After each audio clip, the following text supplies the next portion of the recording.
હવે વિદ્યાર્થી મિત્રો જોઈએ દ્વિતીય વિકલિત કસોટી એટલે કે પ્રમેય 4. હવે આ કસોટીનો ઉપયોગ આપણે દાખલા કરવા માટે કરીએ છીએ. એ હવે કસોટી જોઈએ. એ કસોટી કેવા શું માંગે છે. ધારો કે વિધેય f એ અંતરાલ i પર વ્યાખ્યાયિત છે. c બિલોંગ્સ ટુ i છે. i તરીકે કોઈ પણ અંતરાલ હોય. ધારો કે વિવૃત અંતરાલ ab છે વિચારો. તો c એ b અંતરાલમાં આવેલી કોઈ કિંમત છે અને f ડબલ ડેશ c નું પણ અસ્તિત્વ છે. એટલે ઘણા વિધેય એવા પણ હોય કે આપણે x મળતો હોય પણ f ડબલ ડેશ x ન પણ મળતો હોય. પણ આ એવું વિધેય છે કે જેમાં f ડબલ ડેશ પણ મળે છે. અને જે f ડબલ ડેશ મળે f double dash c less than 0 c કોને કહેવાનું. હવે અહીંયા આપણને પ્રશ્ન થાય c કોને કહીશું. જે વિધેય fx બરાબર કંઈક વિધેય આપશે એના ઉપરથી f ડેશ x શોધવાનું, f ડેશ x 0 લેવાનું, એના ઉપરથી x શોધવાનું. આ x ને આપણે c કહીશું બરોબર. અને આ c આમાં મૂકશું બરોબર. અને આ f ડબલ ડેશ x આના ઉપરથી f ડબલ ડેશ x પણ શોધી કાઢવાનો, f ડેશ x પણ શોધવાનો. આ જે c મળ્યો એ અહીંયા મૂકવાનો f ડબલ ડેશમાં. f ડબલ ડેશ c જો ઋણ થાય અને આ x બરાબર c ક્યાંથી શોધ્યો છે f ડેશ x 0 લઈને શોધ્યો છે. એનો મતલબ કે આ c માટે f ડેશ c 0 થાય છે. એટલે અહીંયા શું લખ્યું છે f ડબલ ડેશ c ઋણ થાય તથા f ડેશ c 0 હોય તો f ને x બરાબર c આગળ સ્થાનીય મહત્તમ મૂલ્ય છે અને fc ને f નું સ્થાનીય મહત્તમ મૂલ્ય કહે છે. પહેલું કામ એ કરવાનું આપેલા fx વિધેય ઉપરથી f ડેશ x શોધવાનો, f ડબલ ડેશ x શોધવાનો, f ડેશ x 0 લેવાનો. એના ઉપરથી x મળે એ તમારા નિર્ણાયક બિંદુઓ કહેવાશે. એને c તરીકે વિચારો. એનો મતલબ કે x પર ને c મળે. ઘણી વખત 3-4 સંખ્યાઓ પણ મળતી હોય, ઘણી વખત 1 પણ મળે, 2 પણ મળે. x તરીકે એ નિર્ણાયક બિંદુઓ કહેવાય. એનો મતલબ કે f ડેશ x 0 લઈને તમે જે x ગોતો છો એ x અહીંયા જો મૂકો તો f ડેશ c 0 કહેવાય. અને એ જ c જે મળ્યો છે એ f ડબલ ડેશ માં પણ મૂકો અને જો તમારો f ડબલ ડેશ c જો ઋણ થાય તો તમારો f એ x બરાબર c આગળ સ્થાનીય મહત્તમ મૂલ્ય મળે છે એમ કહેવાય. ને fc ને f નું સ્થાનીય મહત્તમ મૂલ્ય કહે છે. અને આ જે c f ડબલ ડેશ માં મૂકતા f double dash c greater than 0 થાય અને f ડેશ c તો આ c માટે 0 જ છે. તો f ને x બરાબર c આગળ સ્થાનીય ન્યૂનતમ મૂલ્ય છે એમ કહેવાય અને fc ને f નું સ્થાનીય ન્યૂનતમ મૂલ્ય કહે છે. દાખલામાં આ જ રીતે ઉપયોગ કરવાનો. પહેલા fx ઉપરથી f ડેશ x શોધવાનો, f ડેશ x 0 લેવાનો, એના ઉપરથી x ની કિંમતો મળે એ તમારા નિર્ણાયક બિંદુઓ. એ જે બિંદુઓ છે એ તમારે f ડબલ ડેશ x માં મૂકવાના. એ બિંદુને ધારો કે હું c કહું તો f ડબલ ડેશ c જો ગ્રેટર ધેન 0 આવે તો f ને x બરાબર c આગળ સ્થાન ગ્રેટર ધેન 0 આવે તો ન્યૂનતમ ઊંધું વિચારવાનું. f double dash c greater than 0 આવે તો f ને x બરાબર c આગળ સ્થાનીય ન્યૂનતમ મૂલ્ય મળે છે તેમ કહેવાય. અને fc ને f નું સ્થાનીય ન્યૂનતમ મૂલ્ય કહે છે. અને જો f double dash c less than 0 આવે તો f ને x બરાબર c આગળ સ્થાનીય મહત્તમ મૂલ્ય મળે છે અને fc ને સ્થાનીય મહત્તમ મૂલ્ય કહેવામાં આવે છે. ઘણી વખત કેટલા દાખલામાં એવું પણ બનશે કે તમે f dash x શોધ્યો, f dash x 0 લીધો અને x શોધ્યો. એ x ને તમે ધારો કે c કહો, એ જ c તમે f ડબલ ડેશ x માં મૂકો ને તો એ પણ 0 મળે. ગ્રેટર ધેન 0 કે લેસ ધેન 0 મળે નહીં. તો એ વખતે આ બંને વસ્તુ 0 થઈ તો આ કસોટી એ વખતે તારણ આપવામાં નિષ્ફળ જાય છે કે f ને x બરાબર c આગળ સ્થાનીય મહત્તમ કે ન્યૂનતમ મૂલ્ય મળે છે એવું ચોક્કસ કહી શકાતું નથી. એટલે આ કસોટી દ્વિતીય કસોટી જ્યારે નિષ્ફળ જાય ત્યારે પ્રથમ વિકલિત કસોટીનો ઉપયોગ કરવામાં આવે છે અને એ પ્રમાણેના દાખલા કરવામાં આવે. ઘણા દાખલામાં આ કસોટી નિષ્ફળ જાય દ્વિતીય ત્યારે પ્રથમ વિકલિત કસોટીનો ઉપયોગ કરવાનો. પહેલા સૌપ્રથમ તો આપણે કોઈ પણ દાખલા માટે દ્વિતીય વિકલિત કસોટી ઉપયોગ કરીશું, પછી નિષ્ફળ જાય તો પ્રથમ વિકલિતનો ઉપયોગ કરીશું. અને પ્રથમ વિકલિત પણ જો એક કસોટી આપવામાં નિષ્ફળ જાય તો જે નિર્ણાયક સંખ્યાઓ મળી છે ને તમારા નતિ બિંદુઓ હોય તો જે બંને કસોટીઓ નિષ્ફળ જાય એવું કહી શકાય. એટલે આપણે દ્વિતીય વિકલિત કસોટીનો દાખલામાં ઉપયોગ કરશું. ઘણા દાખલામાં તમને fx સીધો આપશે, ઘણા દાખલામાં રકમ આવશે, એના ઉપરથી તમારે વિધેય બનાવવાનું હશે. પ્રોસેસ આની આ છે. fx કે ગમે તે ચલનું વિધેય બનાવો, f ડેશ શોધો, f ડેશ x 0 લો, એના પરથી x શોધો, એ નિર્ણાયક સંખ્યાઓ, એ નિર્ણાયક સંખ્યાઓ f ડબલ ડેશ x માં મૂકો. f ડબલ ડેશ જો એના માટે લેસ ધેન ને ગ્રેટર ધેન 0 આવે તો લેસ ધેન 0 આવે તો x બરાબર c મહત્તમ મૂલ્ય મળે છે એમ કહેવાય.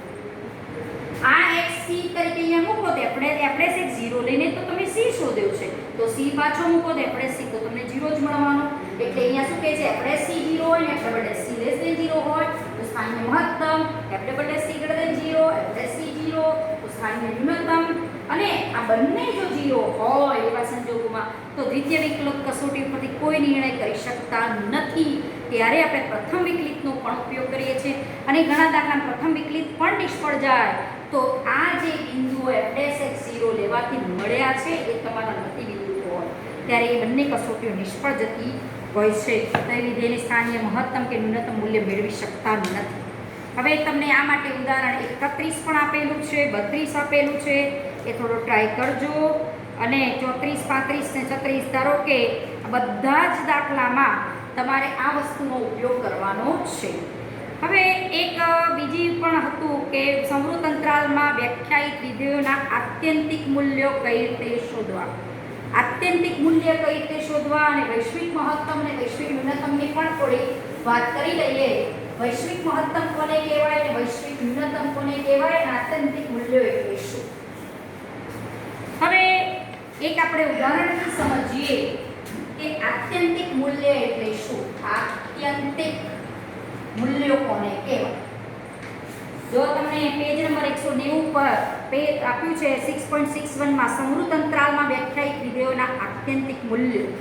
હવે ધારો કે fx બરાબર આપણું x + 2 વિધેય છે અને x તમે જો વિવૃત 0 થી 1 માં લો એટલે તમે x 0 લઈ શકતા નથી, પણ 0 થી મોટી કોઈ કિંમત તો તમે સપોઝ 0 લીધો તો આ fx એટલે કે y શું મળે 2 મળે.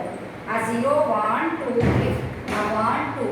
હવે x તમે 0 લો તો y તમને 2 મળે, પણ 0 લેવાનું નથી એટલે અહીંયા પોલો હોલ બતાવ્યું છે. અને સપોઝ x પણ લેવાનો નથી, લો તો y તમારો 3 મળે એટલે x 1 લો તો y તમારો અહીંયા 3 મળે. પણ અહીંયા 1 પણ 1 માટે 3 મળે, પણ 1 લેવાનું નથી અને તમે 0 પણ લેવાનું નથી. જો 0 લેવાનો હોય તો તમને 2 મળે. હવે આને ગ્રાફ દોરીએ તો આ ટાઈપે આવશે. 0 અને 1 ની વચ્ચેની કોઈ કિંમત લેશો અને અહીંયા 1 સપોઝ આ 1 તમારો આ 1 2 અને 3 તો આટલો જ ગ્રાફ મળશે. હવે આ ગ્રાફમાં તમને y ની કિંમતો x ની કિંમતો 0 1 માંથી લેવાથી y તમને મળશે. તો આ ગ્રાફમાં તમે ન્યૂનતમ કિંમત કઈ એ નક્કી નહીં કહી શકો, કારણ કે 0 થી મોટી કઈ નેક્સ્ટ કિંમત લેવી. કોકે 0.001 લો, કોકે 0.0001 લો, એ પણ 0 અને 1 ના અંતરાલમાં જ આવે. એટલે કોઈ તમે નાની કિંમત નક્કી નહીં કરી શકો અને મોટી પણ નક્કી નહીં કરી શકો, કારણ કે 1 થી નાની કઈ કિંમત લેશો 0.99 0.999 જે લેવી હોય લઈ શકો. એટલે એના ઉપરથી તમને મેક્સિમમ એટલે કે મહત્તમ કિંમત પણ મળી શકતી નથી. પણ આ જ વસ્તુને જો હું સંવૃત અંતરાલમાં વાત કરું 0 થી 1 તો 0 લઉં તો 2 અને 1 લઉં તો 3. એટલે આજમાં તમે કહી શકો કે f0 મુકતા તમારી કિંમત 2 મળે છે, f1 મુકતા 3 મળે છે અને 0 1 વચ્ચે કોઈ પણ કિંમત મૂકો તો તમારી કિંમત 2 અને 3 ની વચ્ચેની મળવાની. એટલે કે આની મેક્સિમમ કિંમત 3 થાય અને મિનિમમ કિંમત 2 થાય એવું આપણે કહી શકીએ. એ જ વસ્તુ તમને ચોપડીમાં સમજાવેલી છે કે આ જો અંતરાલને સંવૃત અંતરાલ 0 1 લેવામાં આવે તો fને સ્થાનિય મહત્તમ કે સ્થાનિય ન્યૂનતમ મૂલ્યો તો એના મળે જ છે. સ્થાનિય મહત્તમ ને ન્યૂનતમ મળે, પણ વૈશ્વિક મહત્તમ ને ન્યૂનતમ મૂલ્ય જ્યારે સંવૃત અંતરાલ લો તો જ મળી શકે. ધારો કે મેં વિવૃત અંતરાલ લીધો હોત તો અહીંયા 2 અને 3 વચ્ચેની કોઈ કિંમતો મળે. x તમે જો વિવૃત અંતરાલ 0 થી 1 માં લો અને fx માં મૂકો તો આ કિંમત fx ની એટલે કે y ની કિંમત તમને 2 થી 3 માં મળે. અને આ તો પરફેક્ટ 2 અને 3 જ મળે. જો 0 અને 1 લો તો y ની કિંમત તમને 2 અને 3 ની વચ્ચે મળે, 2 થી અંતરાલમાં મળે. હવે અહીંયા જો વાત કરીએ, જો વિવૃત અંતરાલ લીધો હોય અને સંવૃત અંતરાલ લીધો હોય તો આટલો ફેર પડે. હવે જો તમે સંવૃત અંતરાલમાં પ્રદેશને વિસ્તારો તો f ને સ્થાનિય મહત્તમ કે ન્યૂનતમ મૂલ્યો તો ન જ મળે. કેમ? કારણ કે 0 થી તમે નાની કિંમત માટે એના આપણને પૂછ્યું હતું કે મહત્તમ ન્યૂનતમ માટે 0 થી નાની કિંમત માટે તમે વાત નથી કરી શકતા. x 0 થી નાનો નથી લઈ શકતા, 1 થી મોટો નથી લઈ શકતા.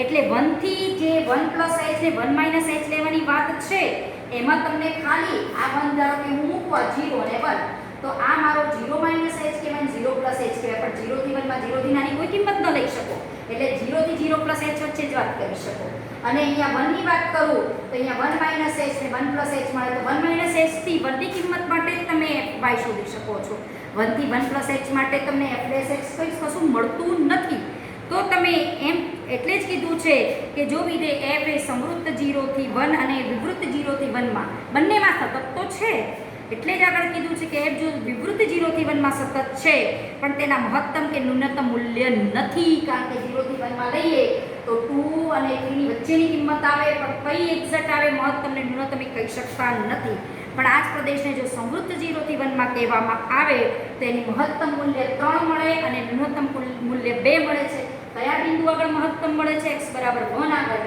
કયા બિંદુ આગળ ન્યૂનતમ મળે છે x 0 આગળ તો આ જે મળી 1 અને 3 સોરી 2 અને 3 એની આ 3 એ વૈશ્વિક મહત્તમ કહેવાય અને આ વૈશ્વિક ન્યૂનતમ ટુડે તમે કિંમત કહી શકો વૈશ્વિક એટલે કે નિરપેક્ષ મહત્તમ મૂલ્ય પણ એને કહેવામાં આવે છે હવે આમાં જો વિવૃત્ત 0 થી 1 લીધો હોત તો એને મહત્તમ કે ન્યૂનતમ મૂલ્ય કયું મળે છે નક્કી નથી કરી શકતા પણ સંવૃત્ત અંતરાલ માટે મહત્તમ ને ન્યૂનતમ મૂલ્ય કહી શકો છો તમે એટલું તો કહી શકો કે જો હું 0 થી 1 માંથી x લઉં ને તો મારી y ની કિંમત 2 અને 3 માંથી જ મળે એટલે મહત્તમ 3 મળે ન્યૂનતમ 2 મળે એવું ચોક્કસ કહી શકાય આ અંતરાલ માટે કહી શકાય નહીં એટલે હંમેશા જ્યારે વૈશ્વિક મહત્તમ ને વૈશ્વિક ન્યૂનતમની વાત હોય તો મોસ્ટલી વિધેયોમાં તમને x એ સંવૃત્ત અંતરાલમાં આપેલો હોય તો એના વૈશ્વિક મહત્તમ ને ન્યૂનતમની ચર્ચા કરી શકો છો બરોબર એટલું આપણે જોયું છે હવે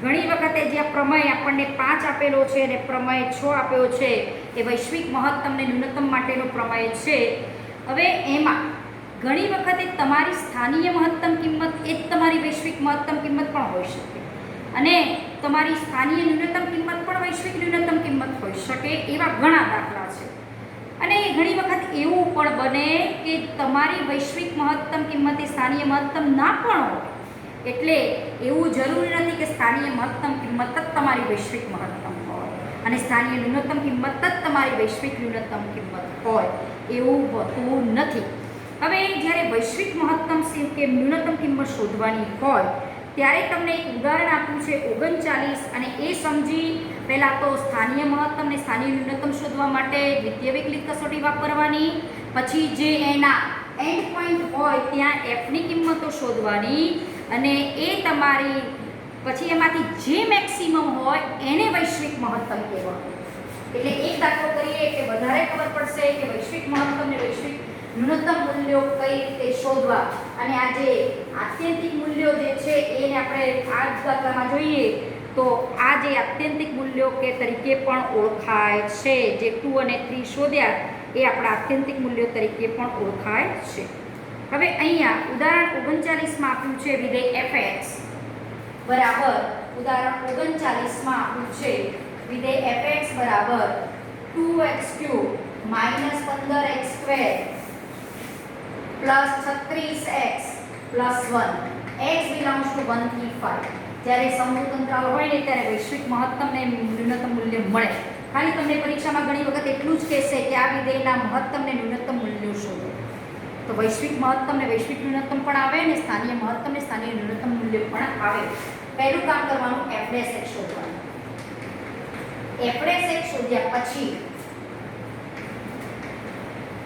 આ આપણે f' શોધ્યો આના અવયવ પડે છે આવા બરોબર f' શોધ્યો f' 0 ક્યાં થાય છે એના ઉપરથી x શોધો એના ઉપરથી x3 અને x2 આગળ તમારો f' 0 થાય છે એ અહીંયા દેખાય છે આ આપણા નિર્ણાયક બિંદુઓ કહેવાશે આ છે નિર્ણાયક બિંદુઓ હવે બીજું કામ કરવાનું f'' શોધવાનું f'' અહીંયાથી શોધવાનું અહીંયાથી શોધી કાઢીએ 12x - 30 બરોબર આ f' પરથી f'' શોધ્યો તમારો 6 કોમન નીકળે છે આ બરોબર હવે x ની બે કિંમતો મળી 2 અને 3 પહેલા x 2 મૂકવામાં f'' 2 કેટલા મળે છે જુઓ 2 into 2 4 minus 5 minus 1 into 6 એટલે minus 6.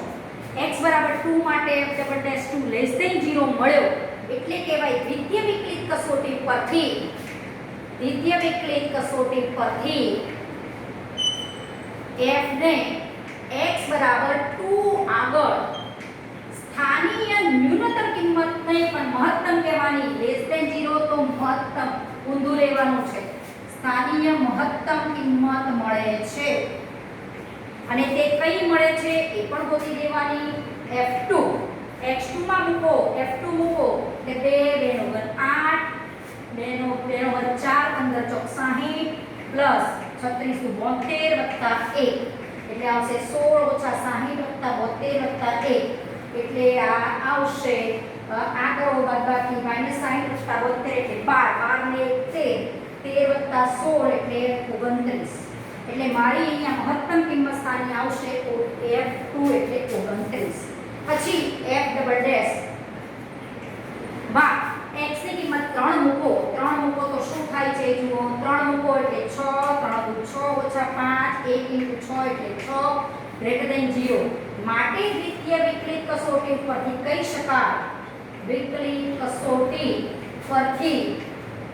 શકાય કે f ને x બરાબર 3 આગળ સ્થાનીય ન્યૂનતમ કિંમત મળે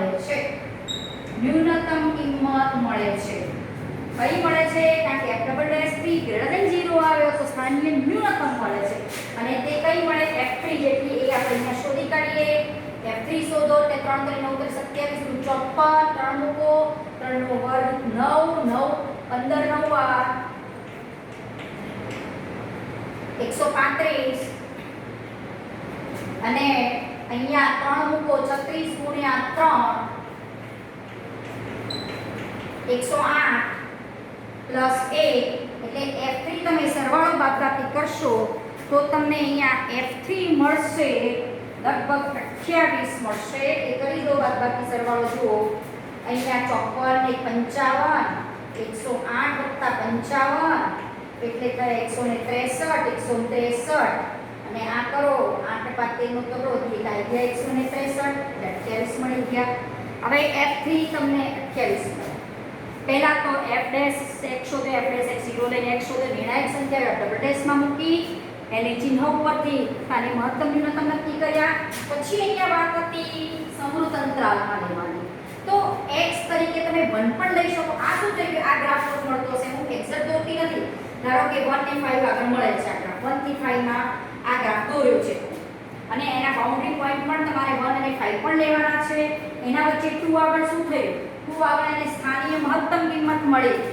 2 આગળ એ મહત્તમ મળે છે એમ કહેવાય અને ધારો કે આ મારો 5 છે તો એને 3 આગળ સ્થાનીય ન્યૂનતમ કિંમત મળી છે એમ કહેવાય તો ઘણી વખત તમારો ગ્રાફ આટલેથી અટકી જતો હોય તો તમારે 1 અને 5 ની વચ્ચેની જે કિંમતો છે 2 અને 3 જે આગળ સ્થાનીય મહત્તમ ન્યૂનતમ કિંમત મળે છે એ જ તમારી વૈશ્વિક મહત્તમ અને ન્યૂનતમ કિંમત હોઈ શકે પણ ઘણી વખત એવું ન પણ બને તો તમારે બાઉન્ડરી પોઈન્ટ આગળની f ની કિંમતો શોધવાની રહેશે x1 મૂકો એટલે 2 - 15 + 36 + 1 એટલે f1 તમને અહીંયા મળશે 24 અને x તરીકે 5 મૂકો તો f5 મળશે અહીંયા તમે સાદુરૂપ આપજો અને 5 મૂકશો તો અહીંયા 56 મળશે હવે જો f1 f3 f5 ની બધી કિંમતો આપણે શોધી f2 પણ આપણે શોધ્યો હવે આમાંથી f2 એ આપણી સ્થાનીય મહત્તમ કિંમત છે આ આપણી મહત્તમ અને f3 એ આપણી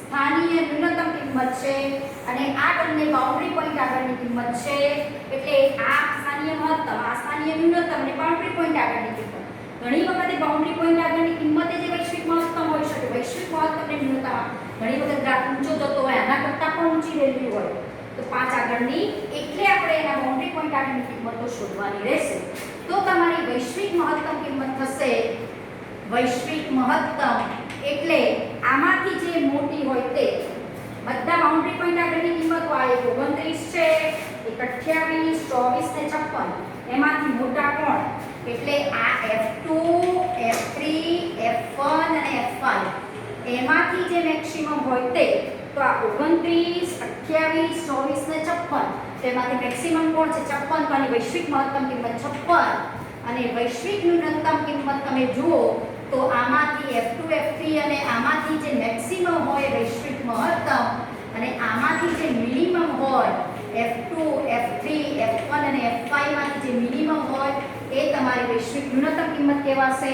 આ છે 29, 28, 24 ને 56. તો એમાંથી જે મિનિમમ કિંમત 24 છે તો વૈશ્વિક ન્યૂનતમ કિંમત તમારી 24 બનશે. મહત્તમ મૂલ્ય 56 બનશે. સ્થાનીય મહત્તમ 29 ને સ્થાનીય ન્યૂનતમ તમારી 28. એટલે અહીંયા જે વૈશ્વિક મહત્તમ ને જે તમારી વૈશ્વિક મહત્તમ ને ન્યૂનતમ કિંમતો જે હતી F1 અને F2 આગળ એ જ મળે. એનો મતલબ કે આ જે ગ્રાફ હશે ને આમ હશે 1 આગળ વૈશ્વિક ન્યૂનતમ મળે અને 5 આગળ વૈશ્વિક મહત્તમ મળે એટલે આવું હશે. આ ગ્રાફ આમ હશે, પછી આમ હશે 5, આ 5 અને આ 5 અને આ 1. એક આગળ સૌથી મિનિમમ વેલ્યુ આ ધારો કે તમારો 2 છે એ સ્થાનીય મહત્તમ છે તો આ હશે 3 એ સ્થાનીય ન્યૂનતમ. આ ટાઈપનો ગ્રાફ હશે.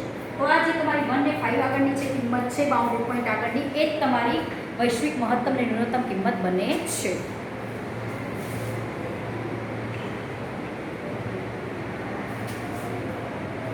હવે એટલે જ આ દાખલામાં તમે વૈશ્વિક મહત્તમ અને ન્યૂનતમ શોધવા માટે હંમેશા વૈશ્વિક મહત્તમ અને ન્યૂનતમ કિંમત બાઉન્ડરી પોઈન્ટ આગળ મળતી હોય. ઘણા વિધેય એવા હોય કે સ્પષ્ટ કહી શકો કે આ વિધેયની વૈશ્વિક મહત્તમ કિંમત આ જ હોય. ધારો કે fx બરાબર x2 લો તો ગમે તે x માંથી લો ગ્રેટર ઓર ઇક્વલ ટુ 0 હોય જ તો આની જે fx ની કિંમત 0 અને 0 થી મોટી છે તો આની વૈશ્વિક મહત્તમ કે સ્થાનીય મહત્તમ ન મળે પણ સ્થાનીય ન્યૂનતમ કે વૈશ્વિક મહત્તમ કિંમત આની 0 કહેવાય. 0 અને 0 થી મોટી ન્યૂનતમ કિંમત કઈ 0 યુનિવર્સલ છે. યુનિવર્સલ વેલ્યુ આની fx greater or equal to 0 હોય જ એટલે આની વૈશ્વિક ન્યૂનતમ કિંમત તમે 0 કહી શકો. વૈશ્વિક એટલે ગ્લોબલ અથવા તો નિરપેક્ષ અથવા તો એબ્સોલ્યુટ વેલ્યુ પણ કહેવામાં આવે છે. આ રીતે કોઈ પણ દાખલામાં જ્યારે સમૃદ્ધ અંતરાલ હોય અને મહત્તમ ન્યૂનતમની વાત હોય તો વૈશ્વિક મહત્તમ અને ન્યૂનતમ તમારે અવશ્ય શોધવાના. એટલે આ ગ્રાફ આવું કહેવા માંગે છે. આનો સપોઝ આ ગ્રાફ આવો આવતો હોય કે 2 આગળ તમને સ્થાનીય મહત્તમ એટલે 2 આગળ પીક પોઈન્ટ છે અને 3 આગળ સ્થાનીય ન્યૂનતમ કિંમત મળે છે એટલે આ બાજુ fx greater than 0 અને fx ઋણ થાય એટલે ઋણ અને fx greater than 0 અને 5 આગળ એની મેક્સિમમ વેલ્યુ મળતી હોય 1 આગળ એની મિનિમમ વેલ્યુ મળતી હોય એવું કહી શકાય. હવે કેટલાક ઉદાહરણો તમને આપ્યા છે એ પણ તમે જોજો. પછી આપણે આગળ વાત કરીશું સ્વાધ્યાય 6.5ની કે જેમાં તમારે પોઈન્ટ તો આ જ છે ને આ જ રીતે દાખલા ગણવાના રહેશે. દ્વિતીય વૈકલ્પિક કસોટીનો પહેલાં ઉપયોગ કરશું અને દ્વિતીય વૈકલ્પિક કસોટી આપણે શીખ્યા છીએ એનો જ ઉપયોગ કરીએ. ઘણી વખત આવું વિધેય સરળતાથી આપેલું હોય ને ઘણી વખતે તમને રકમમાંથી વિધેય બનાવવાનું હોય અને એનો ઉપયોગ કરવાનો રહેશે.